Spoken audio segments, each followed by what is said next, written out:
আসসালামু আলাইকুম রহমতুল্লাহ। সবাই কেমন আছেন? আলহামদুলিল্লাহ আমি ভালো আছি। আই হোপ আপনারাও ভালো আছেন। সবাইকে ঈদ মোবারক। যদিও এই ভিডিওটা ঈদের 2-3 দিন পরে আপলোড করা, কিন্তু আমি ভিডিওটা শ্যুট করেছিলাম ঈদের দিন। আর ঈদের দিন বিভিন্ন ব্যস্ততা থাকার কারণে আর ভিডিওটা এডিট করা হয়নি। বাসায় মেহমান ছিল, তারপর বিভিন্ন কাজ ছিল, এই জন্য ভিডিওটা এডিট করা হয়নি। আর এই জন্যই মূলত ভিডিও আপলোড দেওয়ার এত দেরি। সকাল সকাল ঘুম থেকে উঠলাম, উঠার পরে আম্মু কাজ দিয়ে দিল আদা ব্লান্ডার করার জন্য। কারণ আমাদের গ্রাম অঞ্চলে প্রায় টাইমে কারেন্ট থাকে না। আর ঈদের আগের দিন আমাদের এখানে হালকা একটু বৃষ্টি হয়েছে আর ঝড় তুফান হয়েছে, এজন্য কারেন্ট ছিল না, রাত্রেও ছিল না, দিনও ছিল না। এজন্য সকালে কারেন্ট আসার পরে আম্মু বললো আদাটা ব্লান্ড করে নিতে। যেহেতু কোরবানির ঈদ ছিল, গরু গোশত রান্না লাগবে, এজন্য তাড়াতাড়ি আদাটা ব্লান্ড করে নিলাম। নাহলে আদা ছাড়া তো আর তরকারি রান্না যাবে না। আর আদা ব্লান্ড করার পরে আম্মু কাজ দিল নুডলস পাকানোর জন্য। কারণ প্রায় ঈদে আমি নুডলস পাকাই, আম্মু সেমাই টামাই পাকায় আর কি। এই জন্য নুডলস পাকানোর জন্য পানি দিয়ে দিলাম। যেহেতু এটা কোরবানির ঈদ, তাই আমাদের এখানে ঈদের নামাজ অনেক তাড়াতাড়ি দেওয়া হয়েছে। আমাদের এখানে ঈদের নামাজ হচ্ছে 7:30 বাজে। তাই তাড়াতাড়ি কাজটা সারার পর আমাকে আবার গোসল করতে হবে, নামাজে যেতে হবে। আর আমি সকালে সবসময় মেথি ভেজানো পানি পান করি। আজকে যেহেতু ঈদের দিন, তাই রাত্রে আর মেথি ভেজানো হয়নি, তাই যে নর্মাল পানিটা ছিল ওইটাই খেয়ে নিলাম। আর পানিটা গরম হতে হতে আমি আমার রুমটা একটু গোছাই নিই। সকালে ওঠার পরে রুমটা গোছানো হয়নি, কারণ সকালে ওঠার পরেই ফ্রেশ ট্রেশ হওয়ার পরে আম্মু কাজ দিয়েছিল। ওই কাজটা শেষ হওয়ার পরে আবার নুডলসের জন্য পাকঘরে গিয়েছিলাম। এই জন্য আর রুম গোছানো হয়নি। যেহেতু ঈদের দিন রুম তো গোছানো লাগবেই। আর আমি এত আলসিয়া যে রুমটা সুন্দর করে গোছাইও না, যেভাবে থাকে ওভাবেই শুয়ে যায়। একটা বই রাখছিলাম খাটের উপরে, কিন্তু এটা এখনও আমি জায়গা মতো রাখিনি। এবার বুঝেন আমার কাজের কি অবস্থা।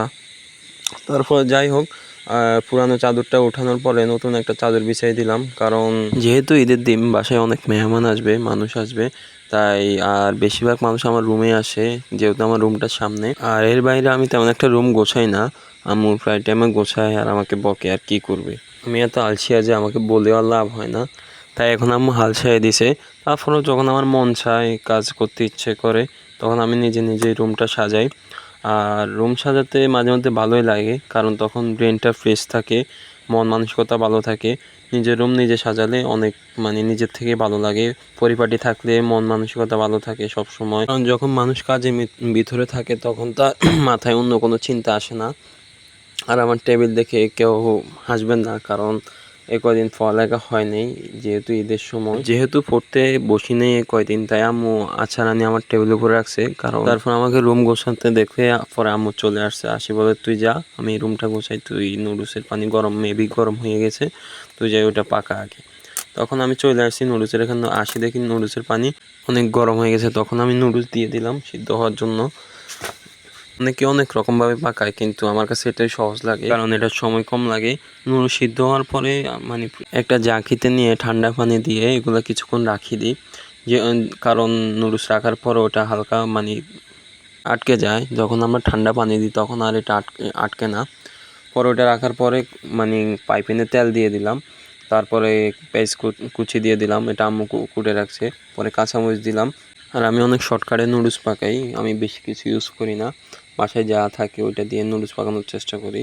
আর পেঁয়াজটা যেগুলো হালকা লালচে হওয়ার পরে, কিছুক্ষণ নেওয়ার পরে যখন লালচে হয়ে যায় তখন আমরা টমেটো দিয়ে দিই। টমেটো দেওয়ার পরে যখন এই টমেটোটা পেঁয়াজ কাঁচামরিচের সাথে সুন্দরভাবে মিশে যাবে, নরম হবে, তখন বেসিক্যালি আমরা লবণ দিই, স্বাদ মতো লবণটা দিয়ে দিই। আপনাদের যেটা ভালো লাগে, যতটুকু লবণ খানো অতটুকু দিবেন। আর পরে আমরা নুডলসের সাথে যে মশলাটা ছিল ওটা থেকে 2 প্যাকেট দিলাম।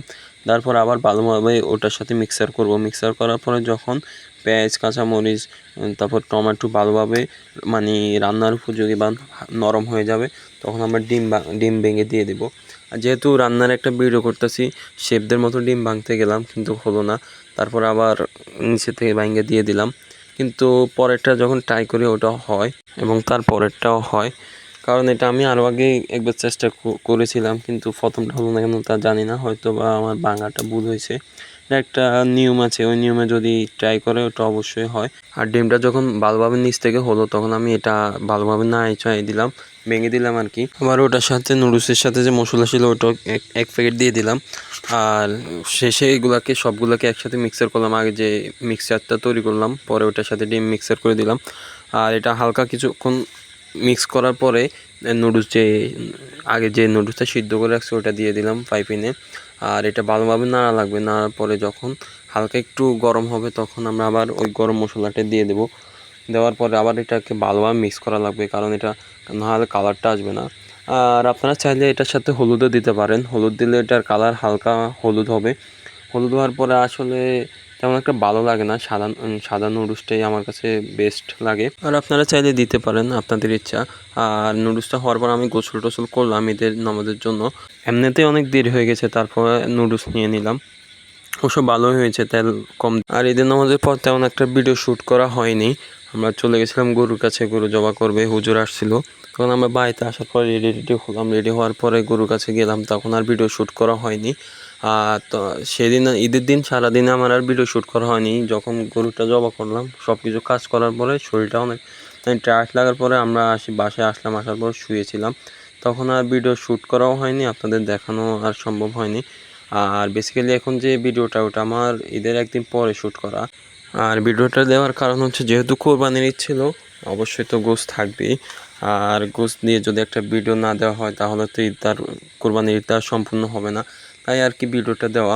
আজকে খাবারে মূলত ছিল গোশত ছিল, তারপরে গোশত রান্নার পরে যে জলটা শুকিয়ে গোশতটা রাখা হয়, মেবি ওটাকে গোশত বুনা বলে, ওটা ছিল। তারপরে আর মাছ ছিল। আর আমি সাথে কিছু সালাদ নিয়ে নিয়েছিলাম, আর 2 পিস লেবু নিয়েছি, আর শুকনো মরিচ নিয়েছিলাম, আম্মু সকালে এটা বাজি করে রাখছিল।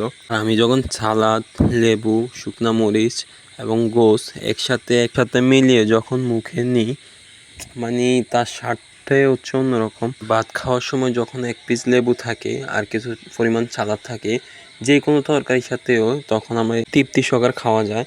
কারণ 1 পিস লেবু যখন আমরা ভাতের সাথে মিক্স করি তখন মানে ভাতের ফ্লেভারটা অন্যরকম হয়। সালাদের কথা না হয় বাদে দিলাম, আমার কেন জানি গরুর গোশের যে চলের মাংসগুলো আছে ওগুলো থেকে হাড্ডিওয়ালা মাংসটাই ভালো লাগে। সাধারণত কোরবানিতে গোস্তর সাথে হাড্ডি থাকে না, তারপর আমাদের কালকে গোস্তর সাথে হাড্ডি মিক্সার করে আনছিল। আজকে এই পর্যন্তই, দেখা হবে অন্য কোনো ভিডিওতে।